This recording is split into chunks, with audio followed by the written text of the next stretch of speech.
Já de volta aqui com o Bem Assim, agora chegou a hora do quadro Neuro e Mais.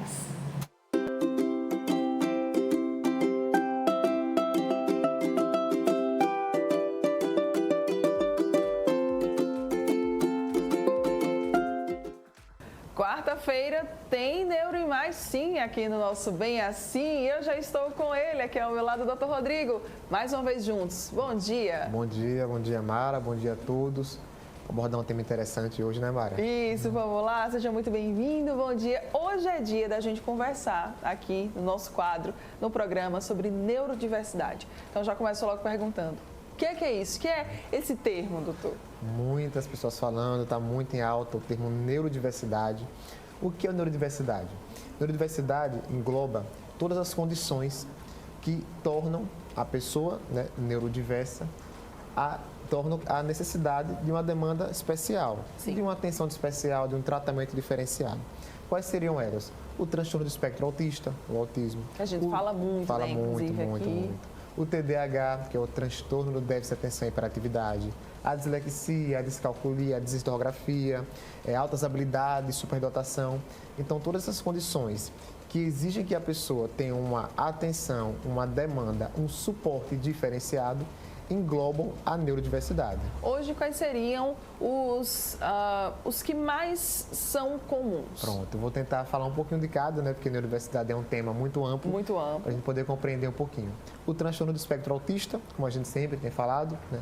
Que é aquela condição do neurodesenvolvimento que se inicia lá na primeira infância, antes dos 3 anos de idade, no qual a criança tem uma dificuldade em socializar, uma dificuldade em se comunicar, associado a alguns interesses restritos e uns comportamentos repetitivos. Veja, eu falei dificuldade em se comunicar, não falei dificuldade em falar. Sim. Porque as pessoas têm a ideia na cabeça que todo autista tem um atraso para falar, demora para falar, um atraso na fala. É comum a gente encontrar o atraso na fala no autista. Inclusive, o que as mães mais buscam em consultório, é o que mais chama a atenção, é o atraso na fala. Não é o pedido delas. Não é o pedido. Está com 1 ano e meio, 2 anos, não está falando ainda. Mas tem autista que fala com 10 meses, fala até demais. Só que não consegue comunicar-se direito, expressar-se direito. Quando é algum assunto do interesse dele, que ele gosta, ele fala 1000 coisas que até surpreendem a gente, tem um conhecimento muito amplo. Mas quando foge do seu hiperfoco, do seu interesse restrito, ele não consegue se comunicar, não consegue se expressar. Isso caracteriza uma dificuldade na comunicação. Sim. Então, o autista pode falar muito, mas tem uma dificuldade em comunicar-se, né? Associado a esses interesses restritos, dinossauro, letras, números, é uma inflexibilidade. Quando foge do que ele queria, ele se estressa muito. Um baixo limiar frustração, não entendo não. Ele não entende quando as coisas fogem do que ele programou, do controle dele. Gosta da previsibilidade, gosta de ritos e rotinas, tem uma dificuldade em certas texturas de alimento, uma dificuldade no sono, né? Tudo isso são sinais que a gente observa no espectro autista. Já o TDAH, também muito falado, muito alto, que é o transtorno do déficit de atenção e hiperatividade, eu queria deixar uma coisa bem clara. A criança pode, o adolescente, criança, pode ser somente desatento, ela tem o TDAH. Pode ser somente hiperativo, ela tem o TDAH. E pode ser hiperativo e desatento, que também vai ter o TDAH. Então, o TDAH engloba todos esses componentes, né? A hiperatividade, a agitação, parece estar ligado numa tomada, não desliga nunca, para cima e para baixo, inquieto, é muito característico mais em homens. A distração, a desatenção, repercutindo até na atividade escolar, repercutindo no aprendizado, é mais comum em mulheres, né? E o combinado pode ocorrer nos dois, tanto hiperativo como desatento. O TDAH é aquela pessoa que é impulsiva, aquela criança que se mete em conversa de adultos, que não tem filtro, Sim. que não para quieto. É na sala de aula, mexe com um coleguinha, mexe com outro, levanta, arrisca, pinta e borda, né? A mãe sempre é chamada na sala de aula pelo professor, olha, não para quieto, não se comporta, não obedece regras, é muito tipo de TDAH. E a gente tem que deixar bem claro que não é porque a criança quer, é uma condição do neurodesenvolvimento, cujos sinais devem aparecer até os 12 anos de idade. Existe muito adulto se descobrindo TDAH agora, existe. Só que a gente tem que sempre buscar no passado. Sim. Ele tinha sinais com 10, 8, 6, 7, até os 12 anos? Tinha. Pronto, a gente pensa em TDAH. Não, ele começou aos 30 anos tais sinais, tem que tomar cuidado. que pode ser uma ansiedade, um quadro de depressão, alguma outra condição que está simulando o TDAH. Né? E o TDAH, quando bem tratado, melhora muito a condição da criança, porque ela começa a focar, a se concentrar, deixa a agitação. E, infelizmente, quando existe uma resistência ao tratamento, as consequências virão. O TDAH não tratado, a criança pode ter mais quadro de ansiedade, depressão, uso de drogas ilícitas, uso de álcool, isso é comprovado cientificamente. Então, tratar o TDAH transforma a vida do indivíduo, deixa-o mais independente, ele consegue se compreender, não é excluído pelos coleguinhas. Imagina uma criança que, por ser hiperativa, inquieta, toda hora é rotulada, toda hora é uma crítica, toda hora alguém quer excluí-la. Então, a gente tem que tomar cuidado para não gerar uma sobrecarga emocional nessa criança. Pode falar agora. Não, por favor, pode continuar. Eu me empolgo, eu falo muito. O TOD também, muito comum a gente falar sobre o TOD, que tem se descoberto em muitos casos, que é o transtorno opositor desafiador. É uma condição no neurodesenvolvimento no qual a criança desafia regras, Sim. desafia adultos, desafia o pai, mãe, figuras autoritárias e não se arrepende. A mãe sempre fala, parece que ele faz para me provocar. Na verdade, ele realmente desafia, ele tem que ser o dono da situação. Vai em cima da mãe, do pai, pode ser agressivo, pode ser perverso, são rancorosos. Quando o adulto tem uma negativa, ele guarda muito rancor. Aquela criança que quer ter uma postura de adulto sempre desafiando pai, mãe e professor, que não obedece regras, e não gosta de regras. Eles gostam de desvirtuar-se das regras. Isso é ruim porque gera alterações na vida social da criança. A criança é desobediente, a criança sempre está ali querendo ir em cima do pai e da mãe, às vezes se torna agressivo, belisca a mãe, belisca o pai, bate. Esse é o famoso transtorno opositor desafiador e a condição comum associada ao TEA ou ao TDAH também. A dislexia, a gente vê muito diagnóstico incorreto ou a falta de diagnóstico da dislexia. O que acontece? Dislexia, então observa na fase escolar, que é quando a criança é submetida ao estímulo. Sim. É a alfabetização, 6, 7 anos, 5, 6, 7 anos. A criança tem uma dificuldade na leitura, não sabe ler adequadamente. Na escrita, não sabe escrever quando você edita, mas copia super bem. É bom copista. Você coloca um livro para ela copiar, ela copia perfeitamente. Agora, a escrita voluntária que você dita e pede para escrever, a leitura, é uma dificuldade muito grande. E é ruim porque a criança começa a perceber que ela tem essa dificuldade, os coleguinhas de sala de aula estão desenvolvendo e ela não. E aí ela começa a ficar desempolgada. Aí vem ansiedade, vem depressão, vem alteração do comportamento. Fica com vergonha. Fica agressiva algumas vezes, né? Porque ela tem se manifestado de alguma forma. Eu não quero fazer, fica mais rebelde, né? Começa a se cobrar, começa a ter um quadro de transtorno do humor. Então, tratar a dislexia é muito importante para que a criança consiga desenvolver as habilidades. E tudo isso tem tratamento. E a resposta ao tratamento. Então, a criança que você percebeu que tem uma dificuldade na leitura, na escrita, mas copia bem tipo de dislexia. Né? Muito bem.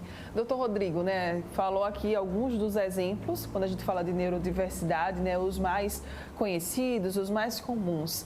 É importante, você também citou os sinais, os sintomas, né, que os papais, mamães e responsáveis devem ficar alerta. É importante não se ater àquele autodiagnóstico, eu estou vendo muita gente fazer isso, né? Aí eu estou vendo aqui na internet, nossa, será que eu tenho? Será que o meu filho tem? É importante ter calma, ter cautela, né? Veja, para a gente chegar a um diagnóstico de condições que não tem exame que mostre que exista, não tem exame para TDAH, não tem exame para autismo, não tem exame para dislexia. Isso a gente avalia e a partir do conhecimento que a gente tem, a gente dá o diagnóstico que é estritamente clínico. Então é muito perigoso condições que não tem nada que comprovem que são um diagnóstico apenas com o olhar da pessoa que tem conhecimento, você buscar o autodiagnóstico e buscar pessoas não habilitadas, que é o diagnóstico errado que a gente mais vê. Vejo muito TDAH dizendo que é TEA, muito TEA dizendo que é TDAH, muita dislexia dizendo que é TDAH, muita ansiedade como TDAH, né? Então, assim, buscar sempre um profissional habilitado, que tenha expertise na área, que tenha conhecimento científico. Não importa a opinião de Rodrigo sobre aquele transtorno. O que importa é o que a ciência, os estudos falam. Ponto. Isso é que importa. A opinião pessoal de ninguém interessa nas condições neurológicas. O que a gente tem que sempre observar é o que mostram os critérios de estudos científicos embasados e respaldados. Não é a gente pegar e fazer a autoavaliação por ler no Google. Não adianta. Vai prejudicar o tratamento, prejudicar o diagnóstico. Existem algumas escalas que ajudam no diagnóstico, mas não fecham. O diagnóstico é sempre clínico. Observação, descartar outras condições, porque elas se misturam muito alguns sinais. Né? Então tem que ter esse cuidado para a gente não confundir uma com outra e tratar de forma inadequada. Porque às vezes o tratamento de uma errada piora a outra, Sim. a basal. Então essa expertise, poxa, realmente eu estou com essa suspeita, vou procurar realmente quem tem um conhecimento. Né? Procurar um profissional habilitado para poder fazer uma avaliação correta, concreta, séria, para um diagnóstico correto. A gente não pode banalizar os diagnósticos de transtorno do neurodesenvolvimento. A gente não pode chegar num conselho de 5 minutos, está agitado TDAH, ficou quietinho, autismo. É um selo para uma vida, no tratamento de uma criança, né, que vai carregar aquilo para toda a vida. O diagnóstico errado é uma repercussão para toda a vida do indivíduo. Muito bem. E tendo esse diagnóstico, é importantíssimo começar o tratamento, Exatamente. Né? O tratamento, seja ele não medicamentoso com terapias, que cada condição tem um tipo de abordagem, né? Não é assim, não é receita de bolo. Ou medicamentoso quando é necessidade, porque muitas vezes o medicamento é necessário para ajudar até nas terapias. Então a gente sempre tem que equilibrar. Vamos tentar a terapia, está muito bem com a terapia, está evoluindo, etc. Olha, acho que a medicação vai ajudar um pouquinho o rendimento, sempre tem que pesar. Nem todos exigem medicação e nem todos podem ficar sem medicação. Não existe uma receita de bolo também. Alguns necessitam, outros não. Isso é uma avaliação individualizada, como todo e qualquer transtorno do neurodesenvolvimento. A medicação, a necessidade de usar ou não, é uma opção individualizada. Buscando esse tratamento, é importante também sempre pensar em todas as terapias complementares, né? Cada transtorno tem um tipo de terapia específica, cada transtorno tem uma abordagem específica, cada transtorno tem um profissional específico. Então, o diagnóstico correto daquele transtorno e o tratamento adequado é o que vai ser a abertura da porta para que a criança desenvolva, evolui, melhora. Que eu acho que todo pai, até todo indivíduo quer sua melhora, quer estar bem, né? E um tratamento adequado faz chegar a esse estar bem. A gente não pode colocar uma venda nos olhos e fechar. Vamos esperar, a tia falou que era assim quando era mais novo. O pai falou que também atrasou na fala. Eu escuto muito, né? As pessoas falando isso. Hoje em dia não cabe mais espaço para isso. Cada criança tem seu tempo. Isso não existe. Cada criança tem um tempo máximo para atingir um marco. Não atingiu aquele marco naquele tempo máximo é atraso. E atraso tem que ser tratado e investigado sempre.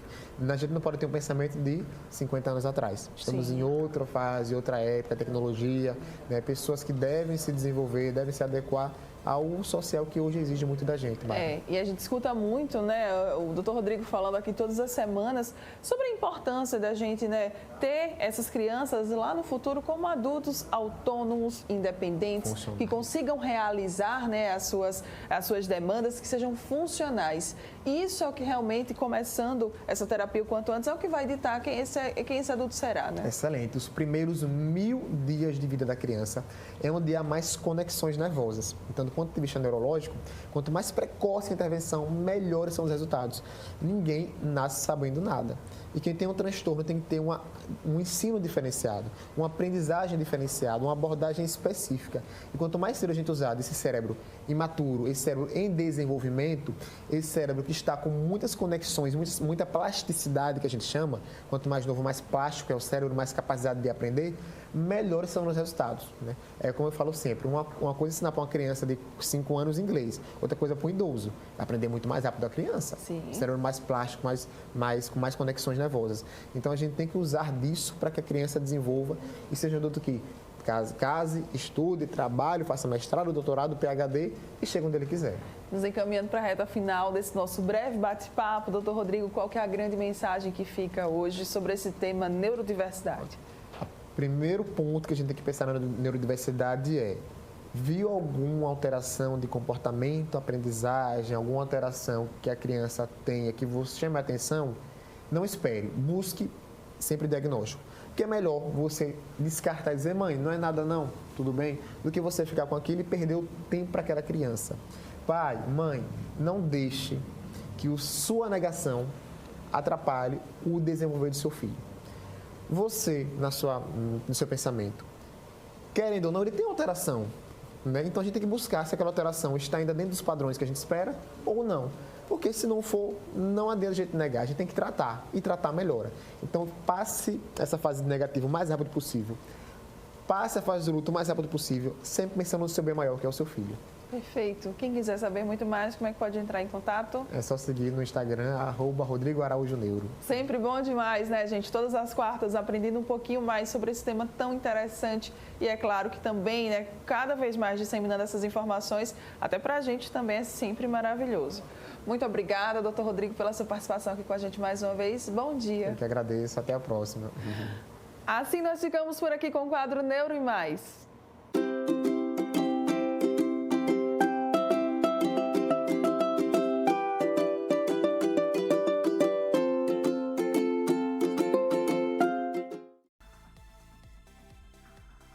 Calma.